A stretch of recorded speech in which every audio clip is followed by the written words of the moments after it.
நமஸ்காரம். இப்ப நம்ம பார்க்க போறது வந்து பார்த்துட்டீங்க அப்படின்னா, குருவும், சுக்கிரனும் சேர்க்கை. குறிப்பாக மிதுன ராசியிலங்க. புதனோட வீட்ல. இப்ப 2 பேரும் சேர்ந்து எந்தெந்த ராசிக்கு என்னென்ன நன்மைகள் கிடைக்கும் அப்படின்றத வந்து குறிப்பாக சிம்ம ராசிய பத்தி பேசிட்டு இருக்கோம். சிம்ம ராசி அப்படின்னாவே அஷ்டம சனி நடக்குது. வண்டி வாங்க வேண்டாம், கார் வாங்க வேண்டாம், கடன குடுக்க வேண்டாம், கடன வாங்க வேண்டாம், பத்திரமா போ, பத்திரமா போ, அப்படி இரு, இப்படி இரு அப்படின்னு சொல்லிட்டு நெறைய விஷயங்கள் சொல்லி பயப்படுவாங்க. ஒரு விஷயம் நீங்க மனசுல வச்சுக்கணும். நம்ம ஒரு பக்கம் கெட்டது இருக்குதுன்னா, 100 பக்கம் நமக்கு நல்லது இருக்குது. ஏதோ ஒரு கிரகம் கண்டிப்பாக நம்மள காப்பாத்தும். சரிங்களா? சில பேர் வந்து சில பேர் இல்ல, பல பேர் வந்து பார்த்துட்டீங்க அப்டின்னா வந்து ஒரு கெட்ட நேரத்தில 7:30 சனி, ஜென்மச்சனி, அஷ்டமச்சனி, விரைச்சனி, பாதச்சனி அதுல தான் நல்ல காரியமே பண்ணியிருப்பாங்க. ஆனா, நல்ல நேரத்தில அதிர்ஷ்டம் வராம கூட போயிருக்கு. ஆனா, கெட்ட நேரத்தில ஏதோ ஒரு வடிவத்தில அதிர்ஷ்டம் வந்திருக்கு. அது வந்து நீங்க கொஞ்சம் நம்பணும்.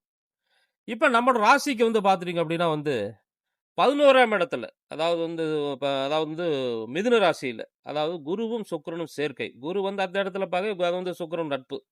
நமக்கு லாபஸ்தானத்துல இருக்கக்கூடிய வந்து பார்த்துட்டீங்கன்னா, குருவும், சுக்கிரனும் ஏதா பண்ணுவாரா? அப்படின்னு பார்த்துட்டீங்க அப்படின்னா வந்து, நம்பளோட வாழ்க்கையில வந்து நெறைய விஷயங்கள் இருக்குது.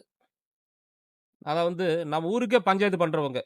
ஊருக்கே வந்து வழிகாட்டுறவங்க. நம்ம எதுக்குமே பயப்படுறதில்ல. நாம வந்து பார்த்துட்டீங்க அப்படின்னா, வந்து ஒரு ஒரு வண்டியில போறோம், இல்ல ஒரு கார்ல போறோம் அப்படியே, பின்னாடி நம்மள பின்தொடர்ந்து வரவங்க. அந்த ரேஞ்சுல இருக்கக்கூடிய ஒரு சிம்ம ராசி நேயர்கள் பார்த்துட்டீங்க அப்படின்னா, நம்மளோட பேச்சு யாருமே கேட்கல. கட்டுன பொண்டாட்டி கேட்கல, பெத்த புள்ளையும் கேட்கல. 2வது வந்து 2 பேரோட பேச்சு வந்து வந்து ஊரும் கேட்கல. அந்த மாரி ஆயிருச்சு நமக்கு. இப்ப நமக்கு வந்து ஒரு தனிமை, ஒரு கடன் பிரச்சனைகள், அதே மாரி பதில் சொல்ல வேண்டிய நேரம். அடுத்தவங்கள ரெக்கமெண்ட் கூப்பிடுறோம். அடுத்தவங்கட்ட ஐடியா கேட்கிறோம். என்னடா பண்ணலாம்? ஏது செய்யலாம்? அப்படின்ற அளவுக்கு. நெறைய விஷயங்கள் அப்படியே வந்து காத்துட்டு இருக்குது. எதுவுமே வந்து செய்றது பயமா இருக்குது. ஒரு சிக்கலும் நமக்கு இருக்குது. இது எல்லாமே வந்து இப்ப நமக்கு வந்து சிம்மராசி நேயர்களுக்கு வந்து நடந்துட்டு இருக்குது. சரிங்களா? ஆனா ஒரு விஷயம் நல்லா புரிஞ்சுக்கங்க. 11ஆம் இடத்துல வந்து சுக்கிரனோட வந்து பார்த்துட்டீங்க அப்படின்னா வந்து குருவும் சேர்ந்து இருக்கிறதுனால எல்லா பிரச்சனையும் தீர்வுகளும் நமக்கு இருக்குது. அந்த தீர்வுகள் நாம தேடி போகணும். அதான் முக்கியம். சரிங்களா? முடங்கி இருந்து, ஒதுங்கி இருந்தீங்க அப்படின்னா, நம்ம ஒண்ணுமே பண்ண முடியாது. உட்கார்றவனுக்கு சேர் சொந்தம், படுக்கிறவனுக்கு பாய் சொந்தம், அதே மாரி வச்சுக்கும்போது ஓடுறவனுக்கு மட்டும் தான் உலகம் சொந்தம். அது உங்களுக்கே தெரியும். நாம தான் அறிவு சொல்றது, புத்தி சொல்றதாச்சே. சரிங்களா? அப்ப வந்து பார்த்துட்டீங்க அப்படின்னா, இப்ப தான் நம்ம வந்து ஒரு விபரீதமான ஒரு முயற்சி எடுக்கணும். அதாவது வந்து அந்த செயல்கள், அதாவது கூர்மையா கவனிச்சு, அதுல எந்த குழப்பமும் வராது, கோளாறும் வராது. இது சரியான ஒரு வழிமுறை பண்ணுனா, சரியா நம்ம புரிஞ்சுகிட்டு செஞ்சோம் அப்படின்னா, கண்டிப்பா வெற்றி வரும் அப்படின்ற அளவுக்கு நீங்க வந்து பார்த்துட்டீங்கன்னா, உங்களோட செயல்களே நீங்க வந்து பண்ணுனா போதும். அடுத்தவங்கள காப்பி அடிக்க வேண்டாம் நீங்க. அப்படி பண்ணுனாலே, உங்களோட வாழ்க்கை வந்து இந்த ஒரு அஷ்டம சனியிலயும் கண்டிப்பா வந்து உங்களோட வாழ்க்கைய வந்து வேற விதமா கொண்டுட்டு போற அளவுக்கு, அப்படியேப்பட்ட சூழ்நிலை கூட தாண்டி வந்தாச்சு. இதெல்லாம் என்னடா! இதுவும் கடந்து போகும் அப்படின்ற அளவுக்கு வந்து எதிர்காலத்தில நம்மள நாமே பாராட்டுற அளவுக்கு வாய்ப்புகள் வந்துரும். அந்த முயற்சி தான் பண்ணணும். ஒதுங்கி இருக்கிற வரைக்கும் பார்த்துட்டீங்க அப்படின்னா வந்து, நம்ம எதுவுமே வந்து பண்ண முடியாது. சரிங்களா? ஓடணும். ஏன்னா, நாம இருக்கிற ஒரு நிலைமை ஒரு சிலந்தி வலையில சிக்கி இருக்கிற மாரி தான் இருக்கிறோம். நாலா பக்கம் பிரச்சனை, நாலா பக்கம் தொந்தரவு. கணவனோட பேச்சு மனைவி கேட்கல, மனைவியோட பேச்சு கணவன் கேட்கல. நீ என்ன சொல்றது? நான் என்ன கேட்கறது? ஏட்டிக்கு போட்டு ஏறா தண்ணி. நம்மளோட பலகீனம் எல்லாத்துக்கும் தெரிஞ்சிருச்சு. வெளிநாட்டுல குறிப்பா இருக்கிறவங்க. சரிங்களா?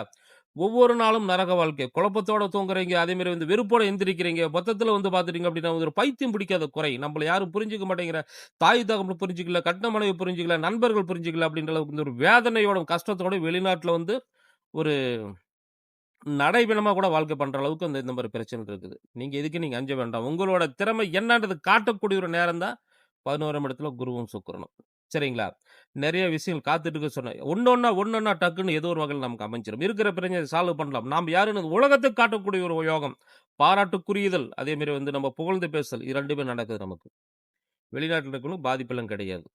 அரசாங்கம், அரசியல் இருக்கிறவங்க பார்த்துட்டீங்க அப்படின்னா, இந்த பர்சன் வந்து கண்டிப்பா வந்து தெரிஞ்சுக்கக்கூடிய விஷயம். அதாவது வந்து நாம்ப வந்து அவங்க கிட்ட சரியா நேர காலம் சரியில்ல அப்படின்ற அளவுக்கு ஒதுங்கி இருந்தா முகம் மாறிரும்.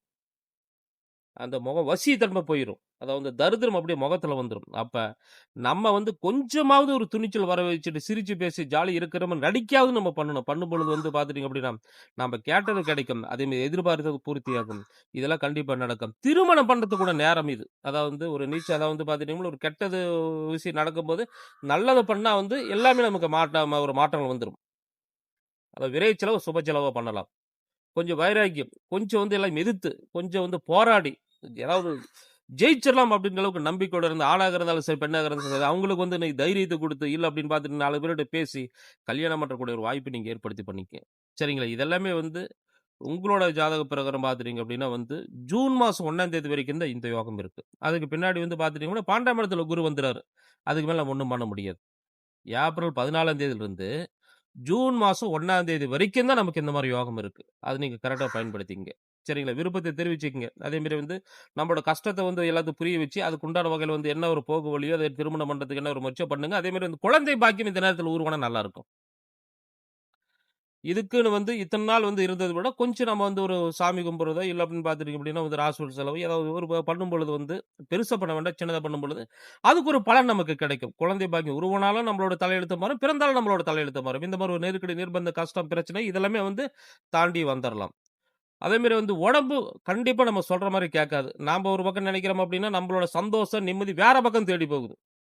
கெட்ட நண்பர்கள். அவங்க என்ன சொல்றாங்கன்னா, அங்க தான் சந்தோஷம் இருக்குது. ஒரு மரத்தடியில உட்கார்ந்தா சந்தோஷம் இருக்குன்னா, அது நம்ம செய்ற தயாரா இருக்கிறோம்.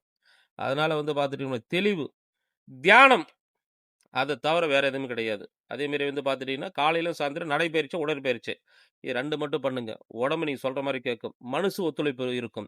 அதே மாரி வந்து இது எல்லாமே வந்து சாதிக்கணும், வெறியாகணும் அந்த வெறி அப்படின்ற அளவுக்கு அந்த வேகம் இன்னும் கூட கொஞ்சம் அதிகப்படுத்தும். 70 வயசு, 80 வயசுல இருக்கிறீங்க அப்படின்னு பார்த்துட்டீங்க அப்படின்னா வந்து, இன்னொரு முறை இந்த ஊர் உலகத்துக்கு, குடும்பத்துக்கு யாருன்னு காட்டக்கூடிய ஒரு நேரம் காத்துட்டு இருக்கு. எதுக்கு நீங்க பயப்பட வேண்டாம், அஞ்ச வேண்டாம், தைரியமா இருங்க. கண்டிப்பா நல்லதே நடக்கும்.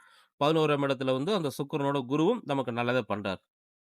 சரிங்களா? அஷ்டம சனி பத்தி நீங்க பயப்பட வேண்டாம். இது வந்து சிம்மராசி பற்றி பொதுவான தகவல்களாம். இதுக்கு மேல நீங்க தெரிஞ்சுக்கணும் அப்டின்னா வந்து உங்களோட ஜனன ஜாதகத்த நீங்க ஒரு முறை பார்த்து தெரிஞ்சுக்க. நல்ல ஜோசியரோட பாருங்க. என்கிட்ட கூட பார்க்கலாம். அதேமாரி வந்து நான் என்னோட நம்பர் வந்து WhatsApp நம்பரு, தொலைபேசி நம்பர் இருக்குது. தொலைபேசி நம்பர்ல வந்து குறைந்த கட்டணத்தில் உங்களோட எதிர்காலத்த துல்லியமாகவும், அதேமாரி சரியாவும் நீங்க பார்த்து தெரிஞ்சுக்கலாம். இந்த காணொளிய முதலா பார்க்குறவங்க வந்து சப்ஸ்கிரைப் பண்ணுங்க. சரிங்களா? நெறைய பேர் சப்ஸ்கிரைப் பண்ணாம பார்க்குறீங்க. சப்ஸ்கிரைப் பண்றதுனால ஒண்ணும் தப்பு வராதுங்க. சப்ஸ்கிரைப் பண்ணுங்க. பெல் பட்டன் அமுத்துங்க. ஆல்ன்னு பட்டன் அமுத்திக்கங்க. கண்டிப்பா நான் சொல்லக்கூடிய ஒரு விஷயம் ஏதோ ஒரு வடிவத்தில் உங்களுக்கு பயன்படும். ஸ்ரீ கொடுங்கலூர் பகவதி அம்மன் ஜோதிட நிலையம், வாளையார், பாலக்காடு மாவட்டம். நன்றி, வணக்கம்.